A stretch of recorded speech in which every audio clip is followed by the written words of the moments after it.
Kwaba kuhle kuphindze ngihlanganyele nawe mbukeli wetindzaba.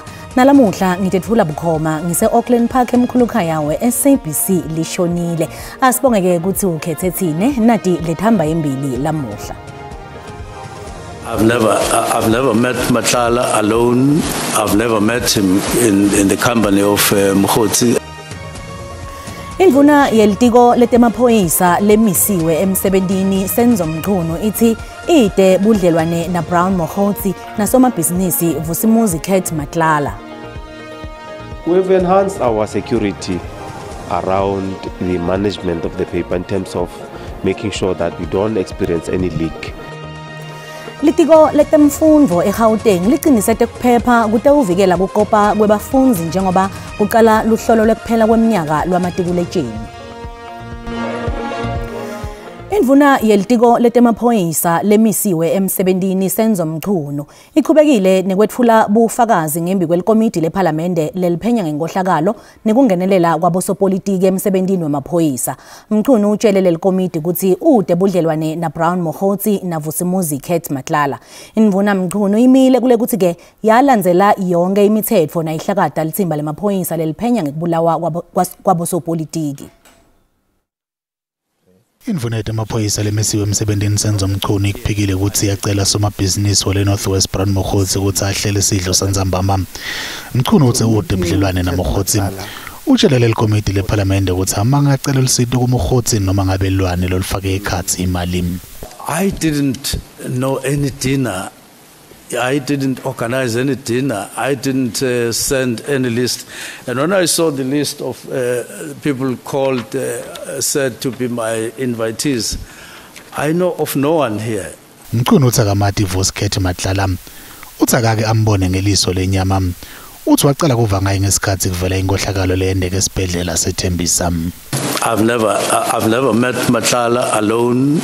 I've never met him in the company of Mkhotsi and possibly in any other capacity. He's not somebody that I know. He's not somebody that I've spoken to directly or indirectly. He's not somebody that I've had anything to do with Matlala.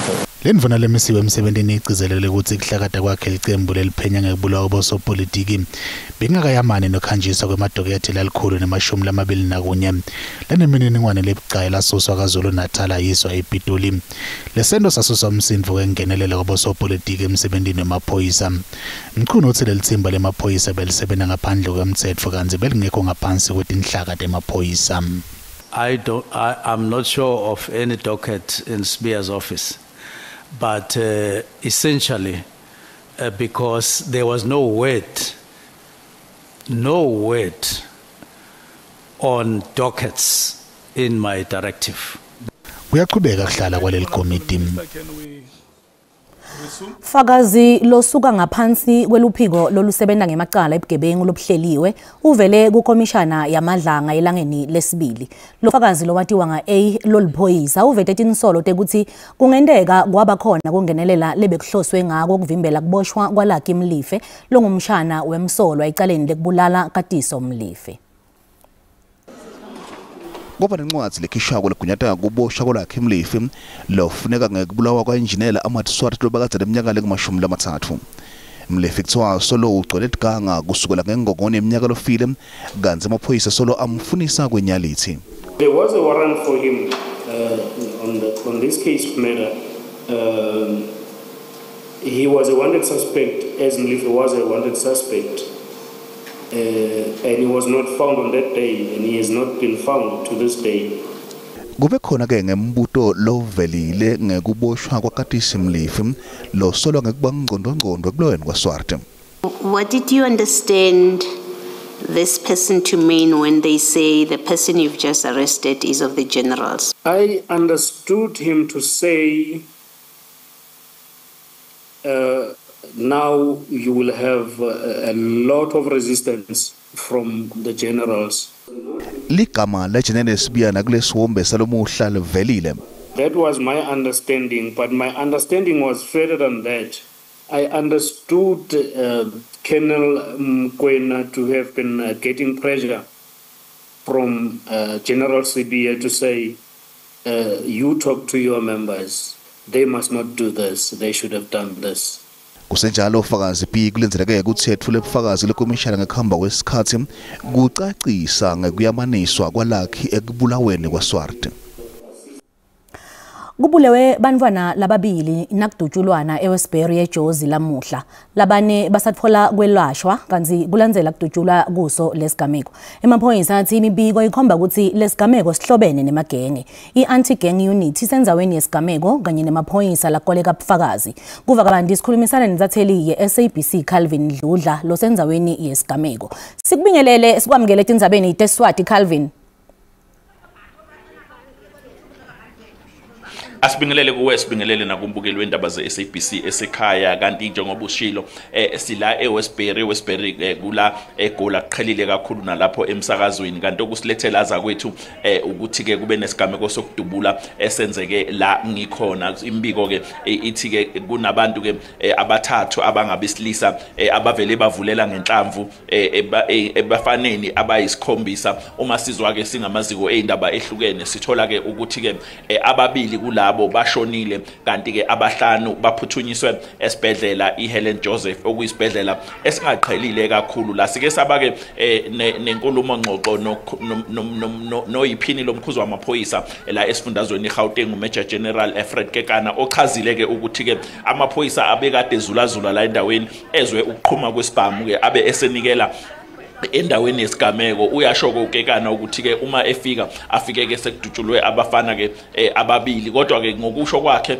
bonke bobayisikhombisa labafana bathathiwe basiwa ke esibhedlela laba ababili okuthiwa bashonile kuthiwa bashonele endaweni ke esibhedlela kodwa ke lo muzo semva kwami onesango elimnyama iwona muzo okwenzeke kuwo lesigameko kanti ke mangabe sibuza ke ukuthi umuzo uhlobana kanjani nalobugebengu benzeke la uyasho ukekana ukuthi ke cha isigameko senzekela ngenxa yokuthi ke omunye oyilungu lamaqembu emgulukudu kule ndawo uhlala la kulendlu eseduze kwami akwaziwa ukuthi ke ingxabano ke isuke ngani phakathi kwakhe nalabafana ngoba uma ngabe sizwa abafana basebancane kanti ke bebengahlomile igameko kanje ezivamsile ukuthi zenzeke endaweni ke yala eWestbury sekunezikhathi eziningana ngithunywa umsakazo iSABC ukuthi ngizoxoshela igameko ezenzeka la eWestbury kodwa kamaphoyisa ngokubona kwami wabonakali ekwazi ukuthi ke ayinqobe lempi uzokhumbula ukuthi ke ngoJune kwaba khona isigameko la kudutshulwe khona kwabulawa ke umuntu ke okwakuthiwa ke unamatekisi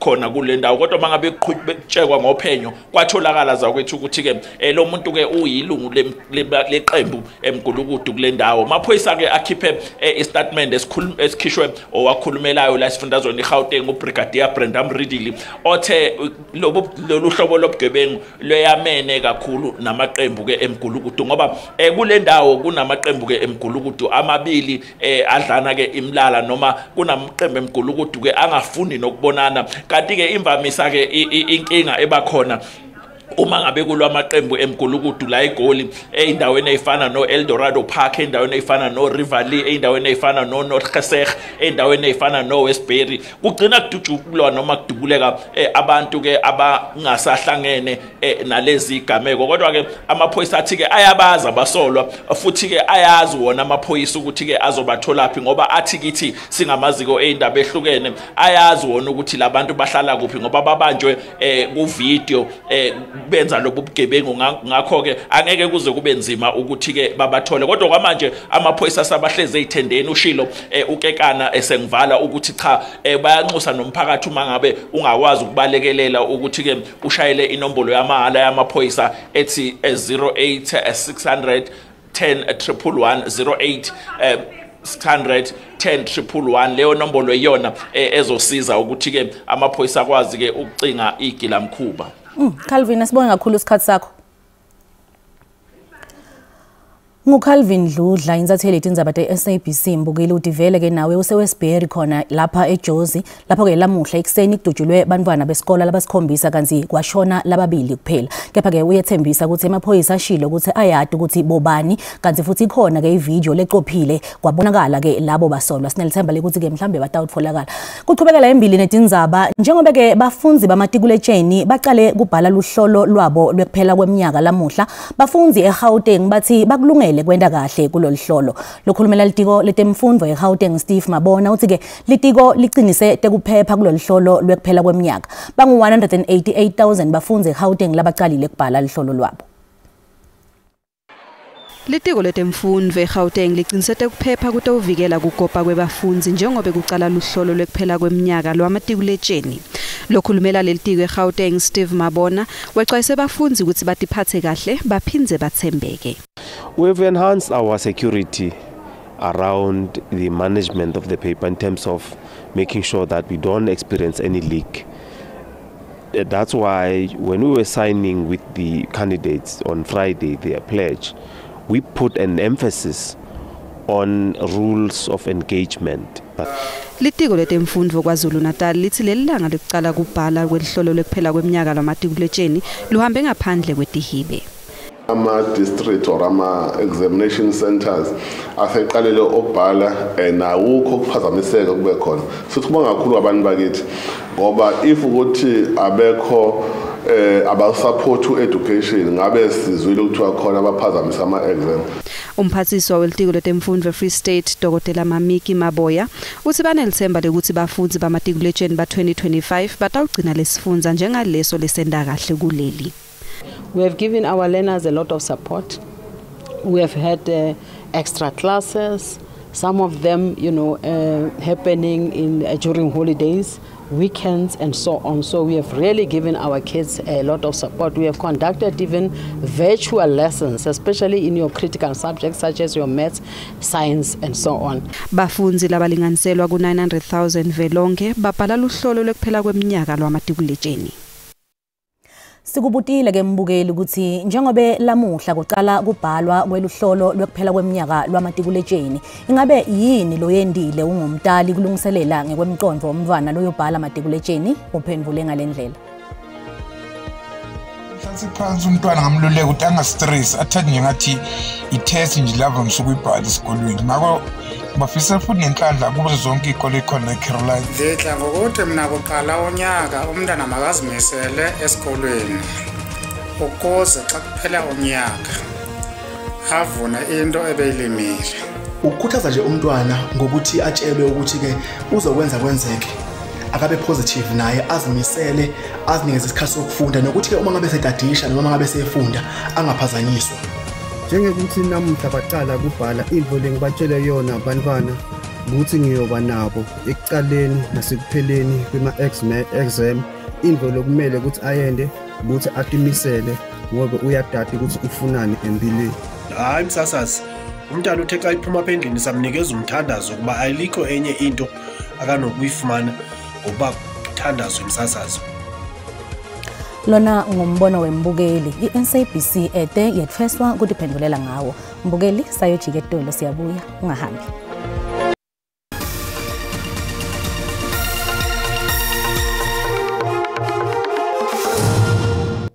Wemukelekile mbukeli esigabeni sesibili mawusanza ngena ukhethe kahle sikhona hlala nathi.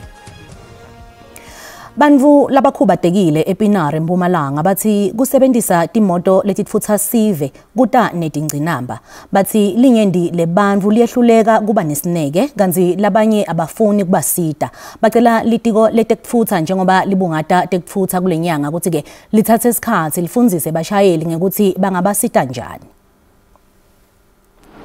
Timoto letitfutsa sive titholakala kalula kepha kubantu labakhubatekile kuyehlukana.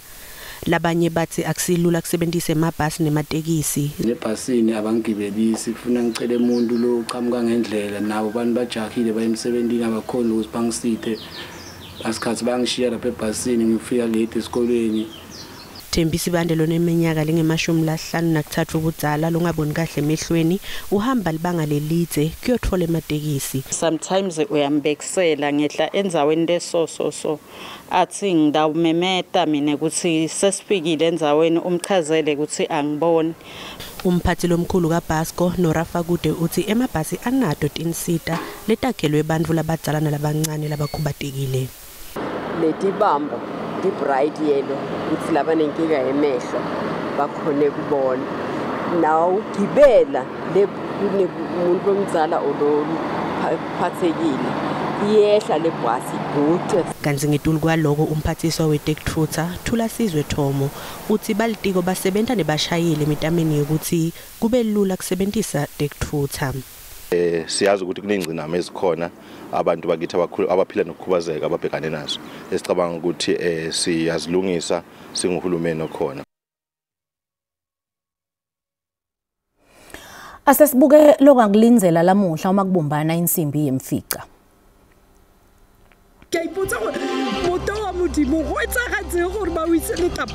It's more pain. It's as if people are kidnapped from the settlement.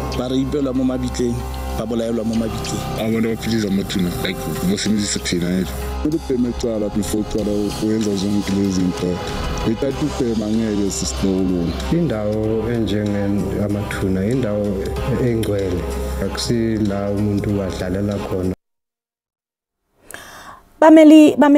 Bamengameli waphambilini eFrance Nicolas Sarkozy bathi ke kuboshwa kwakhe kusho inhlekelele kutemthetho wakulelave bafake timbepha tekubuketa lelicala ngemva kwekuthi ke lo mengameli afike ejele leliseParis iLafsante. Sarkozy ugwetshwe lenyanga lephelile ngemva kwetinsolo tekutfola imali yelukhetfo kulona bekangumengameli weleLibya Muammar Gaddafi. Lubeka umengameli weFrance Nicolas Sarkozy solufulathele elikhala lakhe walibangisa ejele. Sarkozy bekaphelethelwa ngumkakhe Carla Bruni. Labanye labavelana naye baphumile utomsekela lo mengameli lowabusa lelave kusukela nga-2007 kuya ku-2012. If those who ordered the provisional execution of this sentence thought they would break him, break his spirit, break his determination, force him to bow his head, to admit to acts he didn't commit, then that's not going to happen. Uboshwa kwakhe kutangemuva wekhambela tinkantolo sikhathi lesithe ngelidzaba lemkhankaso wakhe welukhetfo lwanga-2007. Lo mengameli usola ngakuthola imali kulona bekangumengameli welelibya Muammar Gaddafi. Sarkozy uthi kude lokubi lowakwenda kanti kuboshwa kwakhe kuququdele timbangave. So this was a long-awaited ruling because this case has been in French media for more than a decade, and what the court ruled on today was that they found that Nicolas Sarkozy was indeed guilty. Bameli bakhe bathi bafake timbepha tekuthi akhululwe enkantolo njengoba basamele ilanga lekubuketwa sijubo. Bathi banelithemba lokuthi utawukhululwa kungakafiki ikhisimusini.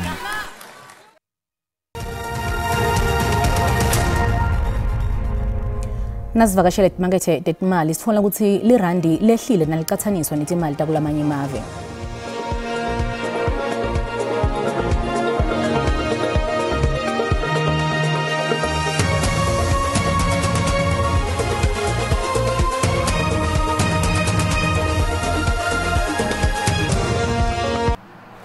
Kunasibusiso Mahlalela kulethamba embili kulethuma embiteni kuligwalagwala FM. Lishonile sibu. Alishone Mlingane siyavusela kuphina kuphi lapho umbukeli asiboleke khona ke indlebe sitahamba sikhulume kabani ke kuvela kwemvume emaphoyisa lemiswe emsebenzini senzo umchunu njengoba ke Solomon ke aqhubeke njalo nokufuna ubufakazi kunale komishana lesikhashane lase parliament kanti ke simemela bona bathi kangcono ngathi kuzaba debugebengu kule live ngetulu kwaloko sakuba kabani langa lekuqala lekubhala kwelihlolo lobafunzi bakamatekiletsheni usingabe ke mhlambe khona lethambe edaphathamisa khona nathi ke inhlelo njengoba ke sivuke kunembiko yembikisho enkomazi nama ethelo elangene la namohla semsakatweni ngensimbi yesithupha sematebeni insimbi yesikhombisa kulihlelo lediphuma embiteni nzamba malehle embukeli nakulo ke lithemba egoli Sibonga kakhulu kusibu phansi endani sembombela kanti ngeti kuca lapho dalamuhla asiphinze sihlangane ngalwesine tikhona tesindebele kusasa kanti uma kubumbana isikhombisa lamuhla ebusuku tikhona tesixhosa sikhona simo selitulo nantoza ke Mathebula ngemva kwetitolo inzambama lenhlengwane.